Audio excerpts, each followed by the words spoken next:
Listener discretion is advised. Recording is on. We're recording live. You guys have problems with pollen over there? Fuck yes. I'm Oh my like, God. I've been I flying haven't through been the able seventh to circle breathe of hell. clearly. I don't remember heaven. the last time. It's been years since I've been able to breathe clearly. Speaking of Claritin just doesn't work anymore. It doesn't work anymore. The only thing that works for me is a neti pot. That's it. You and that neti pot. I can't do drugs, man. Doesn't Shove it track. up your nose. Yep. Yep. All right. Well, speaking of neti pots, who do we got today? We have a returning guest. He's a very interesting character. Brandon Phinney, Satanist Brandon Phinney. He's heavily involved in the Libertarian Party, and he's pushing secular ideas in politics, and he's got some interesting stuff going on. He's running for city council in Rochester, New Hampshire currently. So please welcome Brandon Rochester. Phinney. What's up, Brandon? Good evening, fellas. How are you? Welcome Cool. back. Excellent. Yeah, you're like you're the one of 6 people that have come on twice. That's you must be special. bored. What the hell? What are you doing back there? That's funny. No, I think that he's always- actually doing some interesting stuff, and Of course, he's got stuff going yeah. on. Because Oh, everyone yeah. comes to us for what's going on in the world. Yeah, and Adam, anybody that's on our show is interesting. fuck yeah. Or Well, maybe it's just our well, show that's interesting. I don't know. What? Go ahead. What do you gotta say? What's going on, man? Let's do it.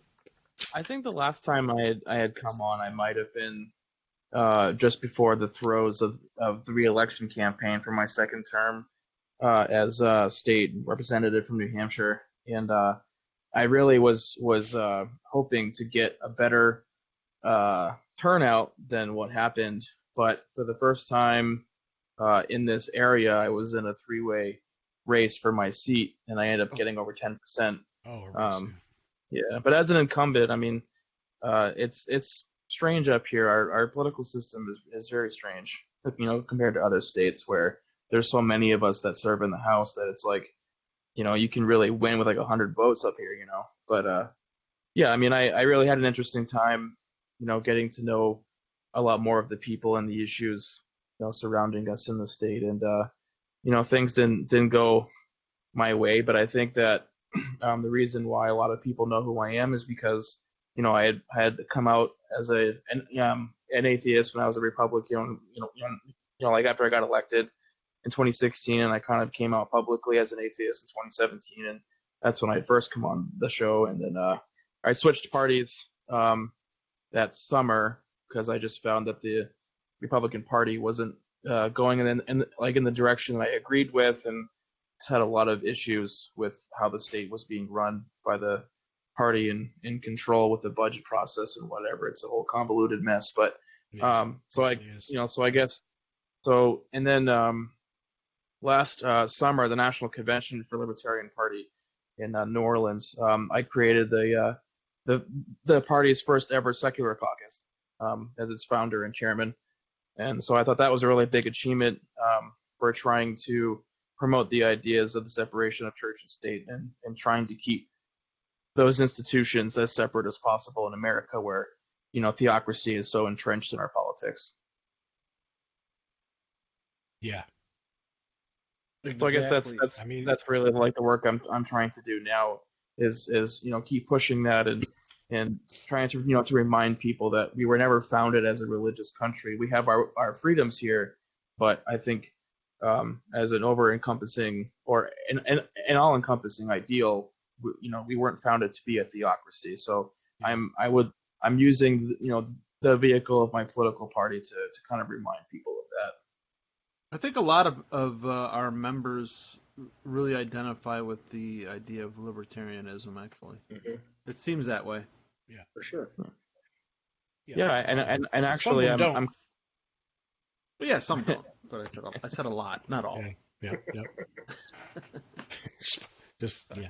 So, Brandon, what are some of the obstacles you face? Maybe personally as a Satanist, and then publicly as a atheist, secularist type of thing. Well, you always have, the Christian fundamentalists wherever you go.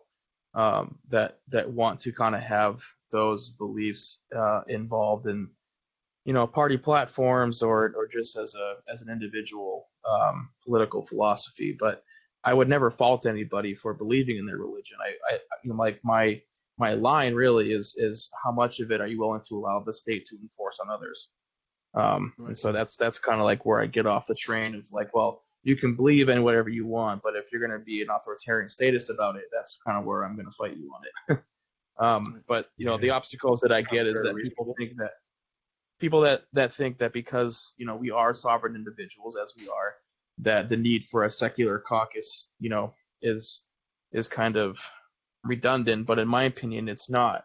We're actually more of a minority than I think people are willing to admit. So I have no problem kind of putting my face out there and saying, hey, like, there's not really a lot of places for political atheists to have a home and be able to be themselves and not be ostracized. So that's what I was trying to do by creating this caucus in the Libertarian Party. I think a lot of people misunderstand, especially for those of us in the Church of Satan. A lot of people misunderstand that we want to get rid of Christianity or something because we think their ideology shouldn't be pushed on everyone else. And in fact, that's not true at all, because we need somewhere for the dumb people to go. We don't want them in our group. So I'd rather know where they are. I'd rather know what they stand on. And obviously, we don't want to infringe on other people's rights any more than we want our rights on. So it's always been a matter of do what you do, just leave us alone, leave us out of it, as long as it's not forced on people. Yeah. And that's what's really always drawn me to Satanism in the first place, and why I don't really promote it in my public profile, but I've really made no qualms with my affiliations, because to me the philosophy of Satanism is very about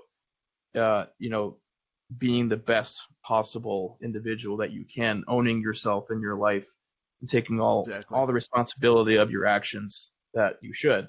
And that's what I take from it. I mean, obviously, like all the dark imagery that's involved in metal and whatnot that I'm also a part of as well. Like that's also fun and cool and whatnot. But I think like when you get down to the brass tacks of it, Satanism is it's very compatible to the political philosophy of what I stand for, which is about you owning yourself and no one is your master. So yeah, so that's kind of where I would agree with the religion side of it, but I think that we kind of use that as a parody, which I'm also a fan of comedy, so Me too. Yeah. That's cool. So what's next for the process that you're in right now then?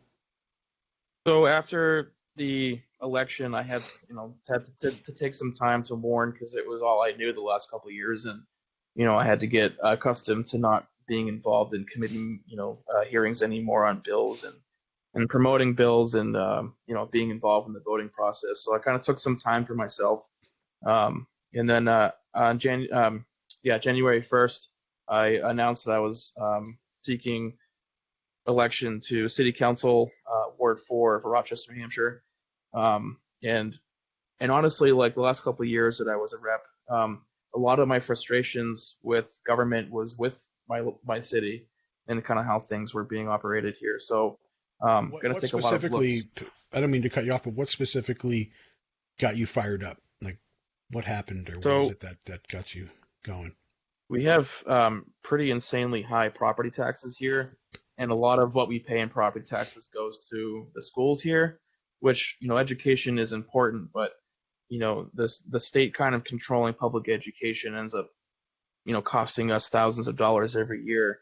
That is completely not sustainable. So my issue was like what the taxes are being taken is used appropriately for. And I think that there's a lot that we could cut the fat on to make things a little bit easier. And I don't want to see people move out of the city because they're being pushed out by ever increasing property taxes. And honestly, that probably is our biggest problem, other than, like everywhere else, we have a drug problem here too, so it's about how we're trying to manage people, getting them off the streets and not, they should just make drugs illegal. like the answer for guns. They should just make drugs illegal, and then there wouldn't be a drug Yeah, problem. just ban drugs. What's the problem? Well, because then we end up, filling up our prisons even more, and then, but the state is going to make money off that anyway. So Rochester, I just looked it up. Rochester has an estimated population of approximately 30,000, Yes. 30,700. How many people are you running against? I don't. 699. So, well, thankfully the city elections are nonpartisan, so I don't have to worry about party affiliation.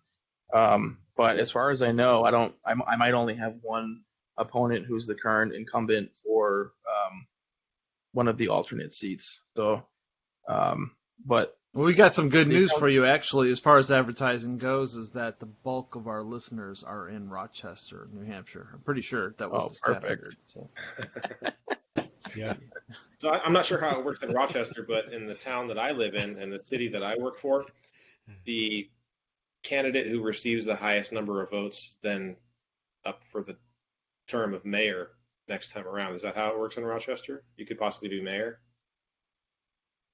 I have not heard that. I don't know. We elect every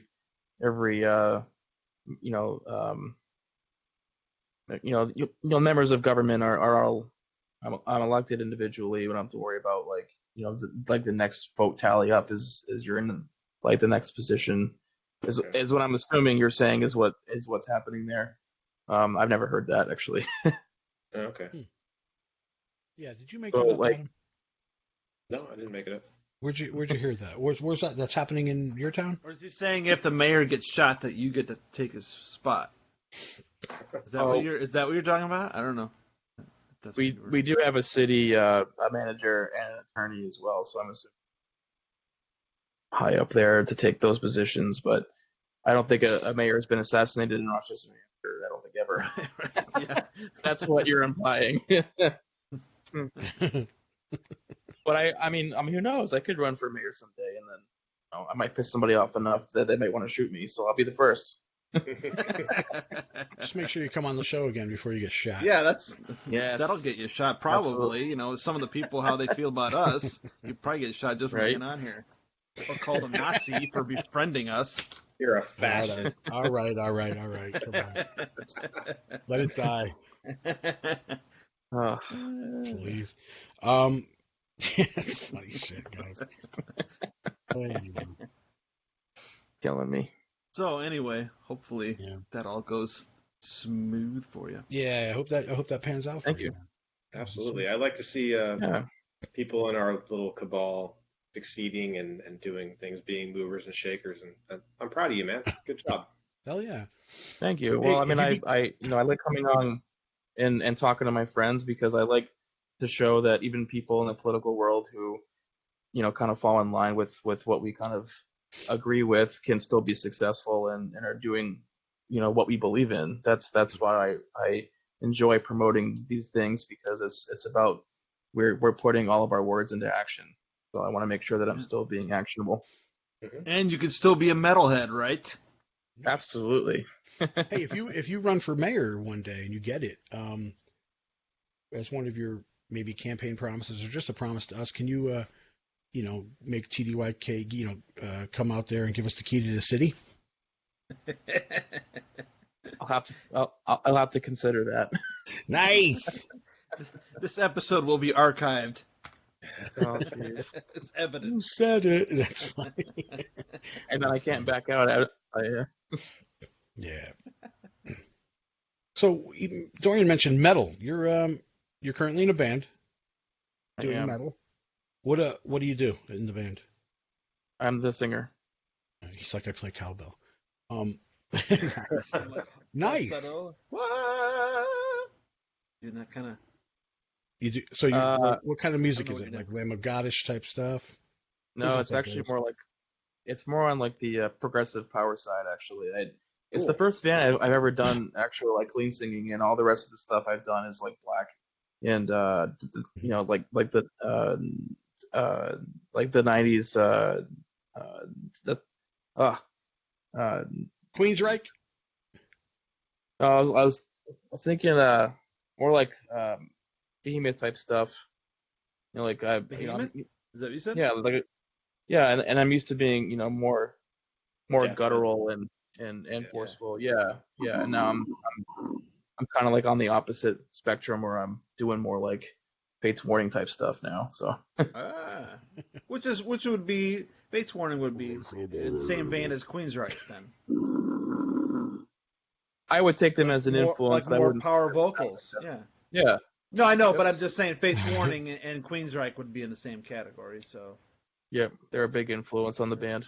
Nice. cool. Yeah, Fates Warning. They're from Connecticut. Yeah, I've actually Fuck been yeah. jamming a couple of their albums not Nice. not so long ago. I love those guys. Interesting. And you can too for How just many members in the $12.95. band? I'm sorry. How many members in the band? With me, there would be No, without you. me, Rob, That's how they'll Dre, move on. Gary, Mike. There's 5 of us. Does each band How member many have a people are in your member? band? I've only been in the band since January. I'm still getting to know everybody. Oh, Nice. And every You just band practice member. a lot, or I'm sorry. you practice a lot, or is it like a hard with your schedule for? Yeah, it's like every Saturday. I always make sure to make time for it because if I was doing politics 24/7, I think I'd go insane. So Yeah. it's nice to Can't be make in it a to practice professional tonight, band. guys. I've got incumbents. What? What? Incumbents. I like that. I'm word. actually not even gonna start really like seriously campaigning until like August because the time frame from when you file to the actual like election day is like 45 days, so it's like a very small amount of time to really do anything when the candidates actually start filing for the seats. So like I've got some time to kind of plant the seeds here and there. I've got a campaign page and everything too. I've been posting in the local groups and on Facebook, kind of get people to be aware of kind of what's been going on lately. And some people are open to it. Some people are annoyed that I'm posting in the groups because, politics is so polarizing now that people just don't want to talk about it. But it's like, well, I mean, you can't bury your head in the sand forever. So, I mean, these things do affect you every day. It's, so you might as well just acknowledge it and allow me to kind of be the courier of information for you. I like Exactly. that Satanists are striving to put themselves in these or get themselves in these some decision making going on. Bills and laws and things like that. And Well, without a really doubt, good. yeah, there have been de facto You're- Satanists all along that have done this, Yeah. but somebody that's out is phenomenal. Great. Yeah. And so sometimes And- reason. your total Obviously, environment is you're not just waving your- the flag Oh, of Satanism, sorry. but No. No, which but is probably a smart idea for politics. It's Right. probably smart it's wise to tuck the Baphomet for that. Yeah. people But are still pretty ignorant and prude. They don't understand anything outside of their solipsistic perspective. Yeah. So It's cool 'cause And- your total environment isn't just your living room, or you're inside your house. It's out in your neighborhood. It's in your city. It's kind of cool to be able to influence things to make it a better place for yourself. Awesome. absolutely, and even from last night, I went to go see a black metal band called Horna, who is having a pretty controversial U.S. tour at the moment, where Antifa has been threatening to shut down all the shows that they end up playing at because they're trying to claim that they have some neo-Nazi ties and white supremacy, blah blah blah. It's all unfounded crap. They did the same But they for actually Marduk. played. They did the same with Coven. Yeah. And Marduk and any band that's kind of spooky, I guess. I don't know. So to kind of like put kind of like the work that I had done the last couple of years into like real world action. When I had saw them, the law had changed last summer from a bill that I had filed that changed the classification from entertainers who perform in this state from employees to private contractors. So therefore, they wouldn't be considered employees of the venue, and they'd be able to consume alcohol while they're performing or while they're in the venue. And the the liquor commission in the state wouldn't be able to come in and assess financial penalties against the venue or have the show shut down for it.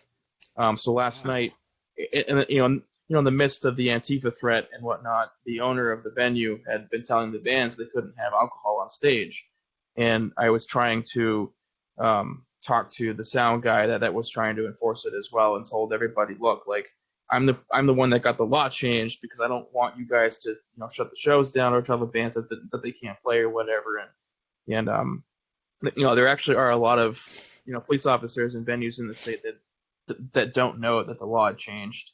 I had to have a conversation with the owner of a country bar that had some touring acts come through there, and he was complaining that there were signs all over the stage saying that if you had alcohol on stage that they could be fined up to $1,000.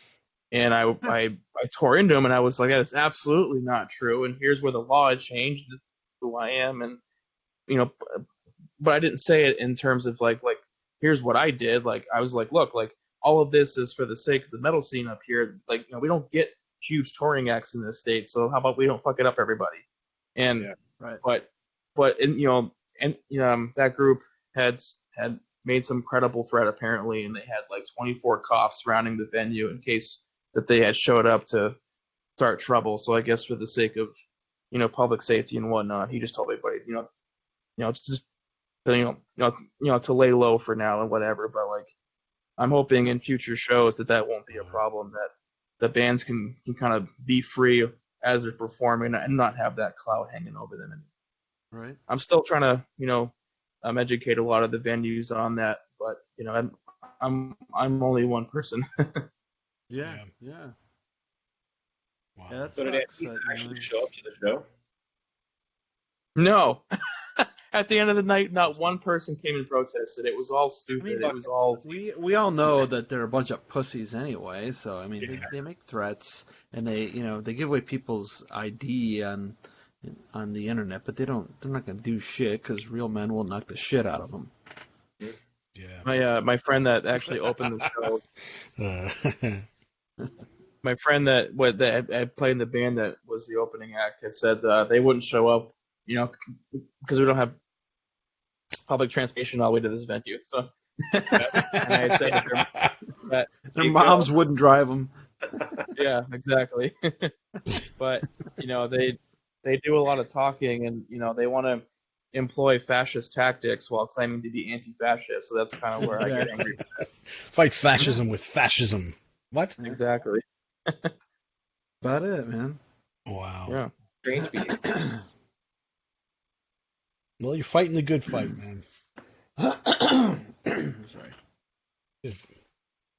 I'm doing all I can. So I mean, so I guess I'm coming on here to encourage other people in the group to kind of stay involved, stay informed, and and not be afraid to be who you are, and and kind of fight for your right to party, I guess. Nice. Yeah, man.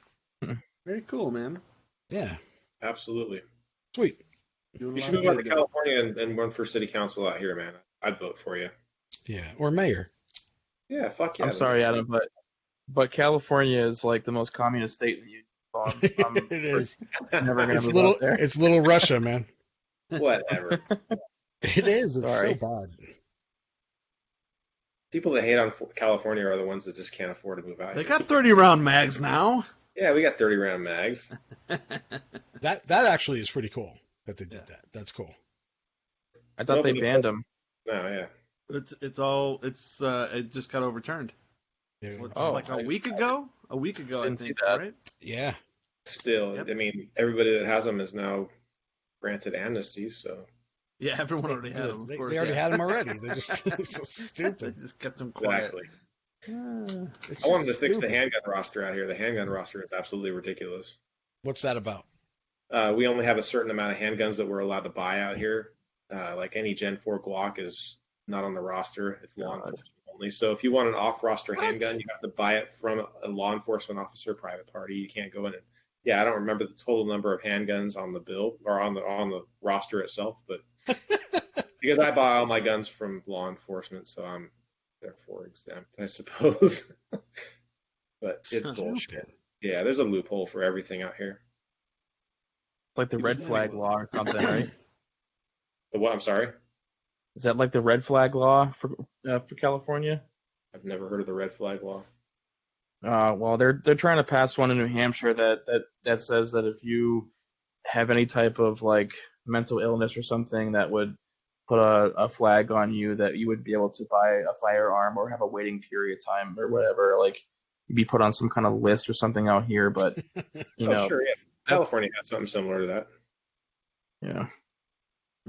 That's why you got to get people that care about the Second Amendment, about your right to to defend yourself, to go out and protest those because they're unconstitutional and they shouldn't be passing them. Actually, according to the Constitution, any laws that are against the Constitution are automatically null and void. So the problem is they're enforcing them, and they shouldn't be. Well, and the courts are too afraid to say no.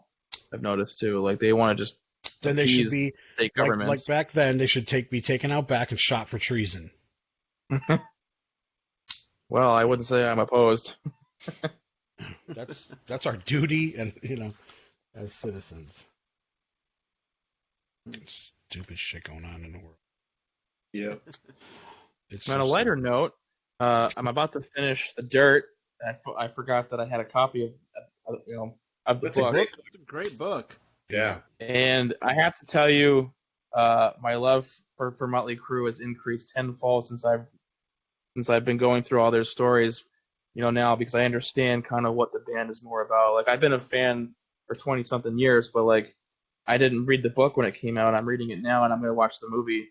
And it's just crazy how their lives like transcended kind of like the reality of. I mean, I wasn't alive in the 80s. The laws of nature. How the fuck are they still alive? Right? Like I was born in '88, so like I didn't go through any of that. But like I can't imagine. Yeah, you missed the fun times. Apparently, you were getting sober then. Yeah, right. I watched the movie, and I got to say that after watching the movie, I kind of lost respect for Nikki Sixx.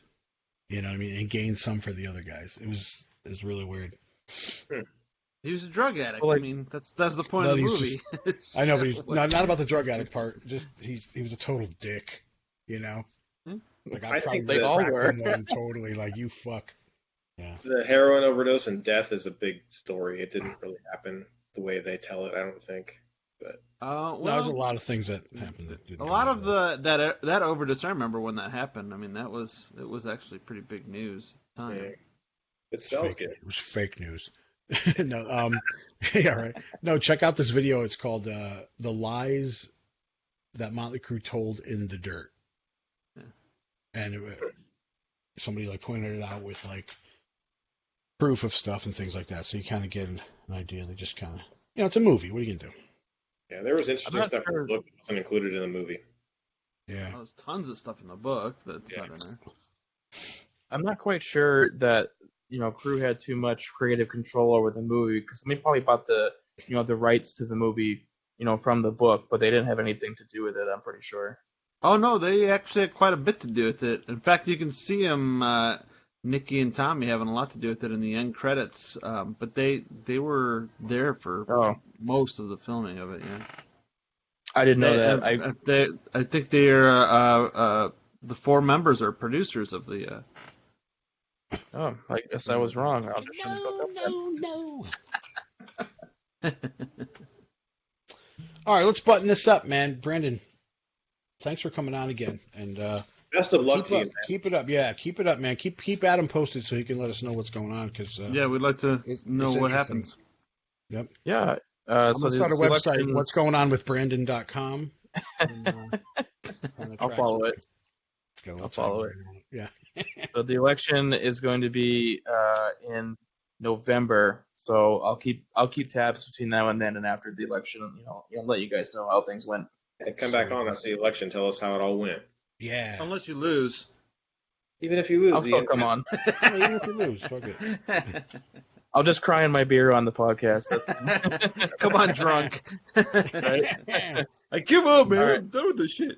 All right, thanks, fellas. I'll talk to you soon. All right, guys. All right, hail Satan, everyone. Hail Satan. Have a good night.